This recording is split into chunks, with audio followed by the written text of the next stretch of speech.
Distinguished guests and friends, good morning. This morning, we have all come together to the Great Hall of Mahachulalongkorn Raja Vidyalaya University Chiang Mai campus. As soon as I entered the hall, I saw that many of our fellow participants naturally put their palms together in a gesture of respect. It was as if everyone was praying for world peace, happiness, and well-being. The sincere devotion in everyone's heart arose naturally from within. Now, let us invite the respected elder from Thailand to speak, to deliver a welcome speech for everyone. Now let us invite Venerable Frakrusun Son Tamasit, Abbot of Wat Suan Dok and Professor at Mahachulalongkorn Raja Vidyalaya University Chiang Mai campus, to deliver the welcome remarks. Venerable, please.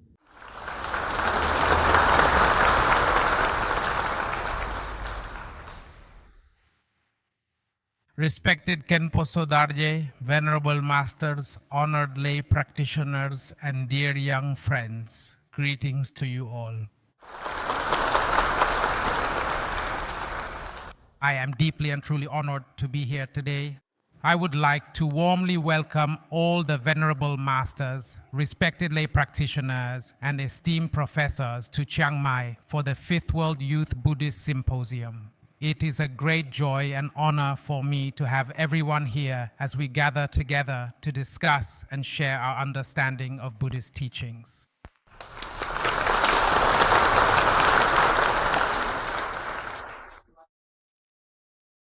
Wat Suan Dok has a history of more than 600 years. Since ancient times, this temple has also been a place of learning, providing opportunities for monastics to study and receive Buddhist education. This educational purpose and tradition began here many centuries ago and has continued through to the present day. In modern times, Wat Suan Dok continues to play an important role in Buddhist education. Today, it serves as the location of the Mahachulalongkorn Raja Vidyalaya University Chiang Mai campus. Wat Suan Dok is also home to a Pali Buddhist college as well as a Buddhist university. Here at Wat Suan Dok, we provide Buddhist academic education for ordained monks and offer opportunities for lay practitioners to study and deepen their understanding of Buddhism together. People come here to practice meditation and learn the Dharma. This is also the original aspiration of the great masters and elders who established this temple, to preserve and spread the teachings of Buddhism for generations to come. On behalf of Mahachulalongkorn Raja Vidyalaya University and Wat Suan Dok, I warmly welcome everyone to come here to study the Dharma, practice meditation, and listen to the teachings of Khenpo Sodargye. Once again, we warmly welcome you all. Thank you. All right, once again, thank you to the Venerable Elder. Thank you.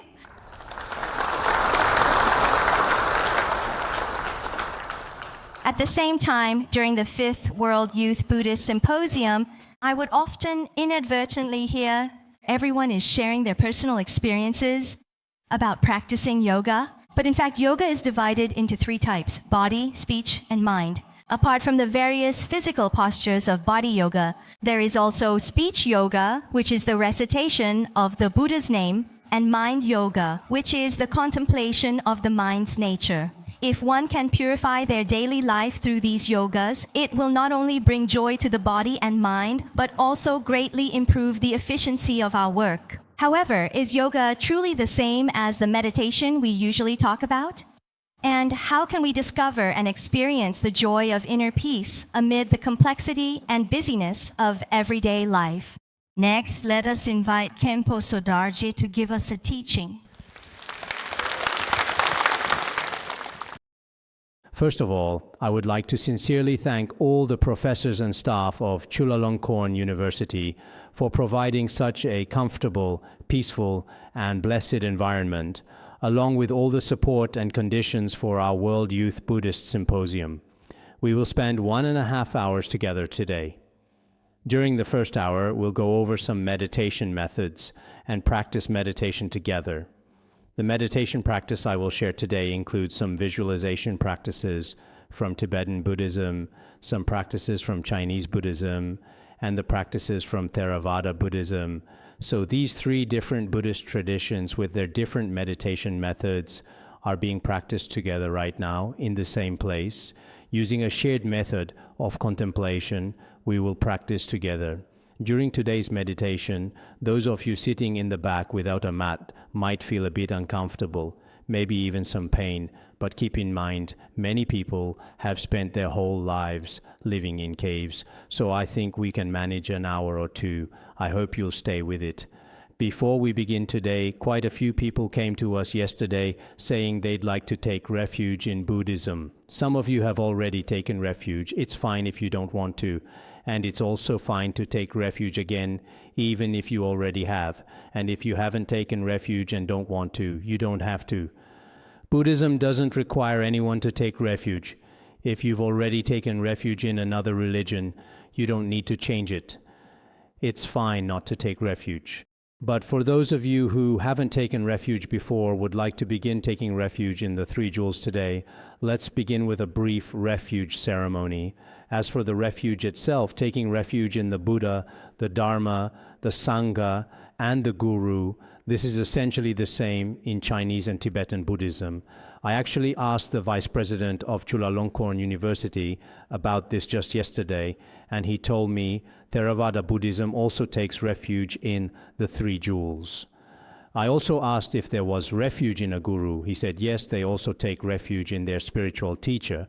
So I think that whether it's refuge in the Three Jewels or in a guru, the principle is really no different across our three Buddhist traditions. As for how people take refuge, some take refuge hoping to gain worldly benefits in this life, such as fame, wealth, or health. Others wish to free themselves from samsara and take refuge with that goal in mind. And then there's another kind, taking refuge for the sake of helping all sentient beings. We consider this the noblest form of refuge. Now, I'll recite it in Tibetan. What it actually means is simply, I take refuge in the Buddha, I take refuge in the Dharma, I take refuge in the Sangha. And before that, Namo Guru, meaning I take refuge in the Guru. So refuge in the Guru, the Buddha, the Dharma, and the Sangha. Whatever your own intention is, just visualize the image of Shakyamuni Buddha, along with the many monastics of both Theravada and Mahayana Buddhism, and all the teachings given by Shakyamuni Buddha and the great masters who came after him, and take the Buddha, Dharma, and Sangha as the objects of your refuge. On this auspicious occasion, when I recite it 3 times, please repeat it after me. When I say it the last time, I'll snap my fingers. And at that moment, you will have received the refuge commitment. Lama la gyawsam chewo. Sangye la gyawsam chewo. Chola gyawsam chewo. Gendan la gyawsam chewo. Lama la gyawsam chewo. Sangye la gyawsam chewo. Chola gyawsam chewo. Gendan la gyawsam chewo. Lama la gyawsam chewo. Sangye la gyawsam chewo. Chola gyawsam chewo. Gendan la gyawsam chewo.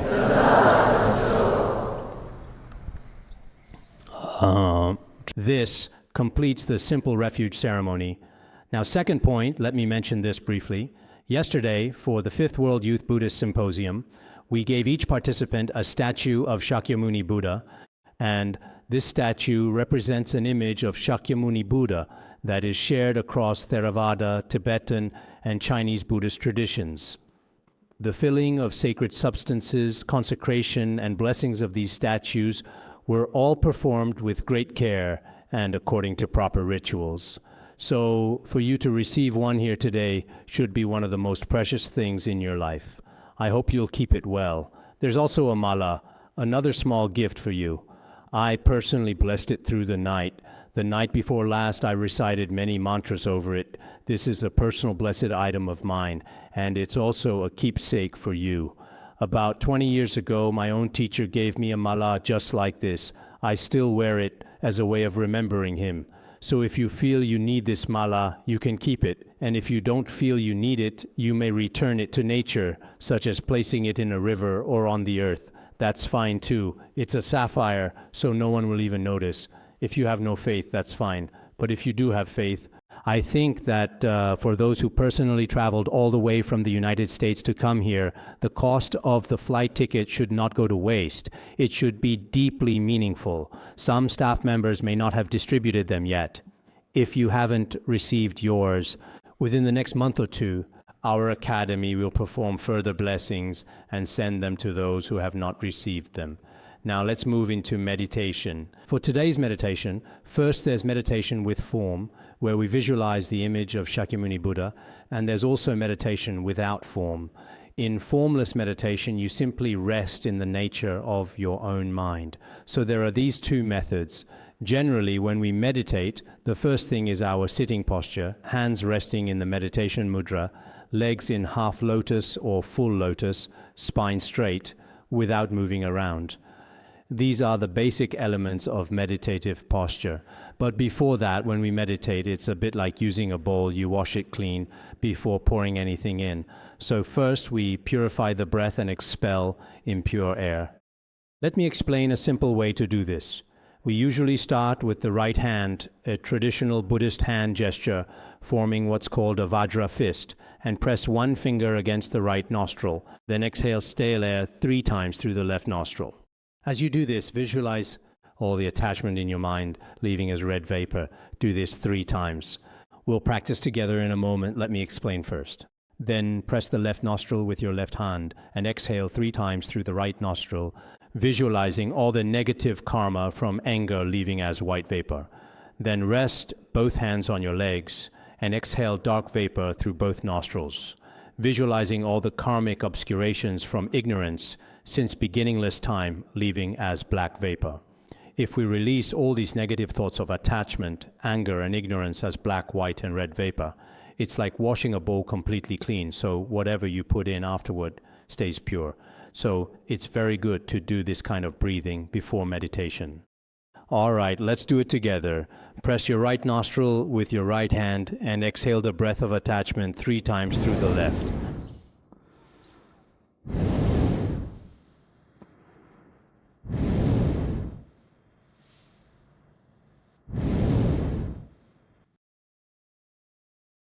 Good. Now press your left nostril with your left hand and exhale 3 times through the right.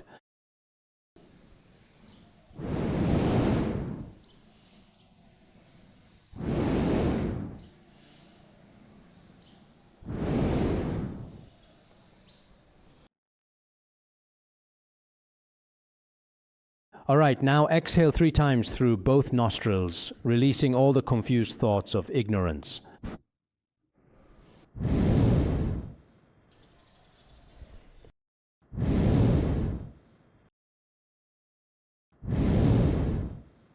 Good, that's the basic practice for clearing stale air, a way to purify your body and mind. Now our minds are free of attachment, anger, and ignorance, and our bodies are free of these impurities, so we should feel much clearer than before. Let's begin our meditation. Today's practice is a bit special. The Buddha statues you received just now, you may keep them in front of you and observe them. Or you can look at the beautiful statue of Shakyamuni Buddha at the front of the hall. Just keep your eyes on it and focus your mind on the image. This kind of focused visualization is actually very powerful. It's a fairly distinctive form of meditation in Buddhism. Some other forms of meditation emphasize letting the mind rest without focusing on any object, and today that's found in many religions and universities. But since we're here today as participants in a Buddhist symposium in such a wonderful shrine hall, contemplating this Buddha image brings real merit and benefit. The Avatamsaka Sutra says that anyone who sees a Buddha image, hears the Buddha's teachings, or thinks of the Buddha, gains inconceivable merit. It can purify the karmic obscurations accumulated throughout beginningless time and bring extraordinary benefit and blessing. When Shakyamuni Buddha was still on the causal path, he gave away his head, eyes, and even his own flesh and marrow countless times for the sake of others. So I think if each of us has real gratitude and reflects on everything he went through in order to teach the truth and awaken wisdom in others, we should all think of his qualities with a grateful heart. Now, if you're able to visualize, close your eyes and visualize Shakyamuni Buddha appearing before you. If you can't quite visualize him, you can simply look at the majestic golden image of the Buddha in front of you. Really, whether you're in a shrine hall or anywhere else, as long as you visualize the Buddha, he'll be right there before you. There's a sutra called the Samadhiraja Sutra, and it says something like this. I'll quote it in Tibetan. Ganga Sargye Yeshe Pa Te Yim Dan De Terne De Stag De Shinjir Lo She Chang Nipa Kanler Number Chur. What this means is, if you visualize the Buddha, he is right there before you, constantly blessing you and freeing you from every obstacle. These are the Buddha's own Vajra words. If you have faith, he will surely appear before you, because the Buddha's wisdom body is beyond concepts of distance and proximity. At any moment, the instant you visualize him, it's like placing a bowl of water on the ground. When the moon is in the sky, its reflection naturally appears. That's how powerful this kind of connection is. Now let's visualize Shakyamuni Buddha together. This is called meditation with form. If you really can't visualize, you can just look at a statue of Shakyamuni Buddha. In any case, don't let your mind wander during this time. And if it does wander even a little, bring it back quickly and refocus on the image. Let's meditate together now.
A moment ago, we visualized the form of Shakyamuni Buddha. Now we'll continue to visualize what we pictured before, the golden, majestic form of Shakyamuni Buddha, which is really a reflection of our own faith and wisdom. Going a step further, when we look at our own mind, it's neither truly existent nor non-existent nor both, free from all extremes and all conceptual elaboration. That's what it means to recognize the nature of mind. The most fundamental thing in Buddhism is to recognize the true nature of our own mind. A virtuous mind manifests pure realms and visions of the Buddha and so forth, while an unwholesome mind manifests hell realms and other adverse experiences. But in the end, it all comes back to recognizing your own mind. Use the mind to observe the mind. The mind is beyond all conceptual elaboration, inconceivable, yet it isn't simply nothing, empty and blank. It possesses luminous clarity, and this clarity is inseparable from emptiness. This is what we come to understand through pith instructions. So from here, let's continue to rest in the nature of our own mind, using the mind to recognize the mind. This itself is a form of practice. If you have even a slight experience or realization of this state, then whether you hear the sound of cars outside or other loud and noisy sounds, they will neither benefit nor harm you. The root of all Buddhist practice is to recognize our own mind, to directly know the nature of our own mind. Throughout all Buddhist traditions, this is what is known as awakening or enlightenment. This kind of awakening cuts through the root of samsara. Practice matters enormously, and I want to remind you of this once more quite seriously. In this short life we have, you must practice. Without practice, no matter how well you can talk about the theory, it's of no real use. I hope you can rest in your own mind. Maybe as we observe our own mind, we'll come to recognize it. What is our mind really? Ultimately, it's the inseparable nature of clarity and emptiness. If some of you have recognized the nature of your mind before, you can simply rest in that state. If you have not yet recognized the nature of mind, then just don't think of anything. Like what a lot of people today consider meditation, not thinking of anything can feel quite peaceful. Just don't fall asleep. Otherwise, when we're done, you'll still be meditating. All right, let's meditate together now.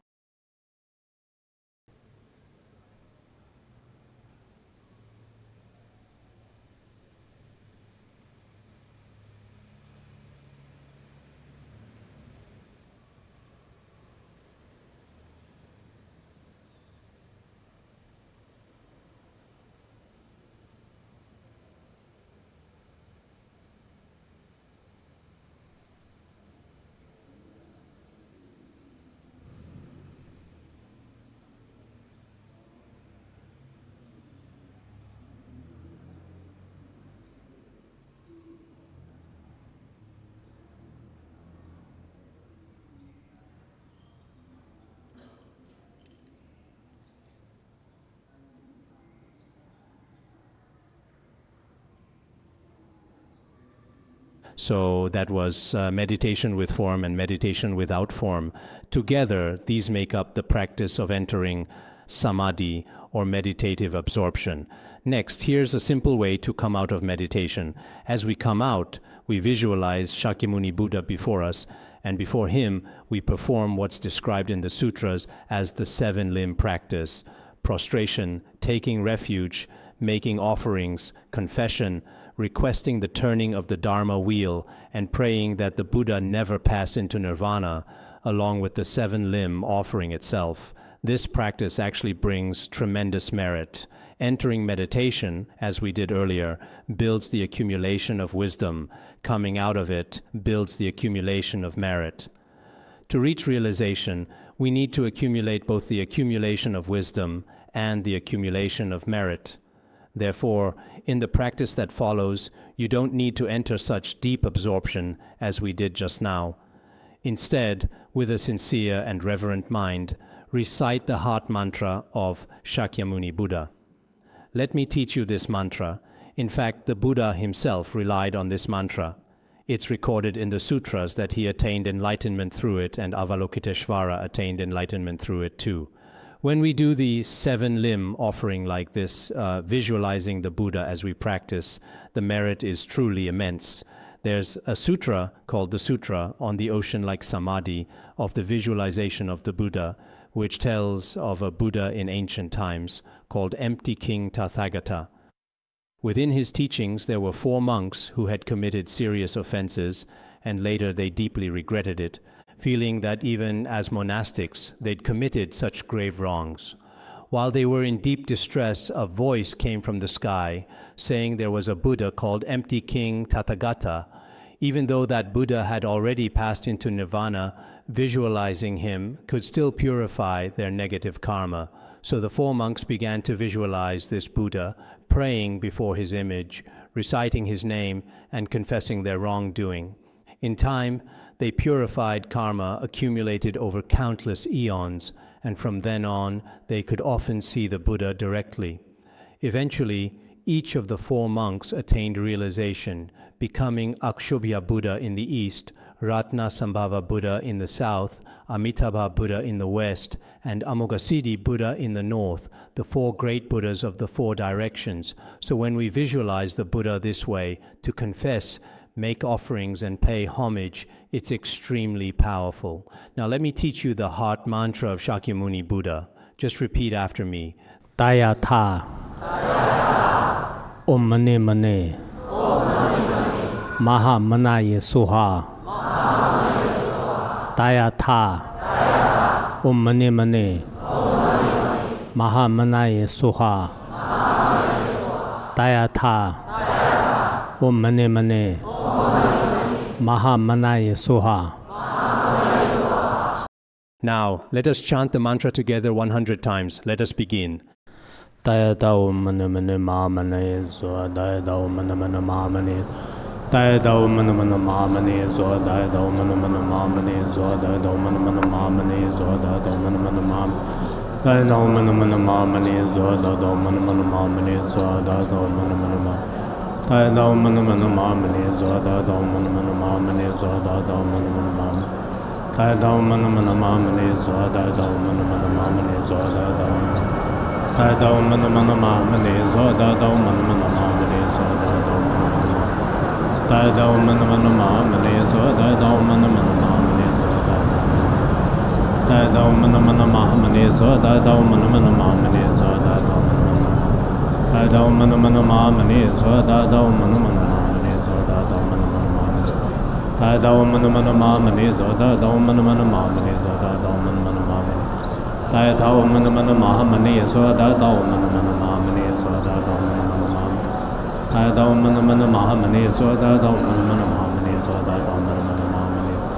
dai dao mana mana ma mani zo dai dao mana mana ma mani zo dai dao mana mana ma mani dai dao mana mana ma mani zo dai dao mana mana ma mani zo dai dao mana mana ma mani zo dai dao mana mana ma mani dai dao mana mana ma mani zo dai dao mana mana ma mani zo dai dao mana mana ma mani dai dao mana mana ma mani zo dai dao mana mana ma mani zo dai dao mana mana dai dao mana mana ma mani zo dai dao mana mana ma mani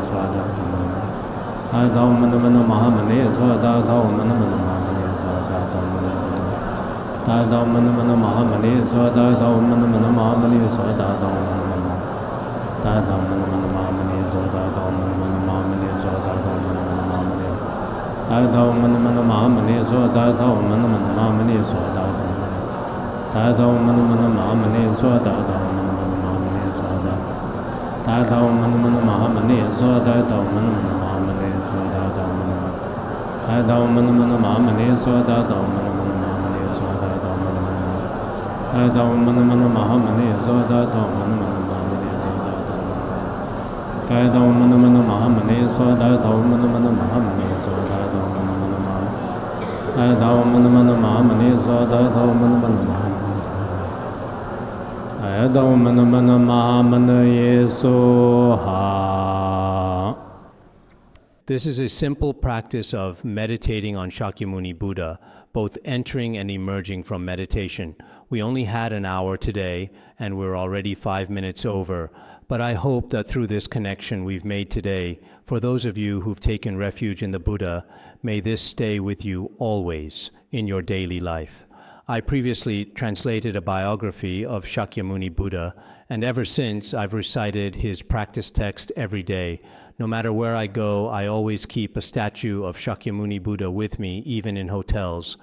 Many of my attendants know this about me. So I sincerely hope many of you will take today's meditation method, apply this practice throughout this life and all future lives. If we hold this event in Chiang Mai next year, the plan is to spend the morning on Theravada meditation methods, the afternoon on Tibetan Buddhist and other lineage-based meditation methods. That's the plan we have in mind.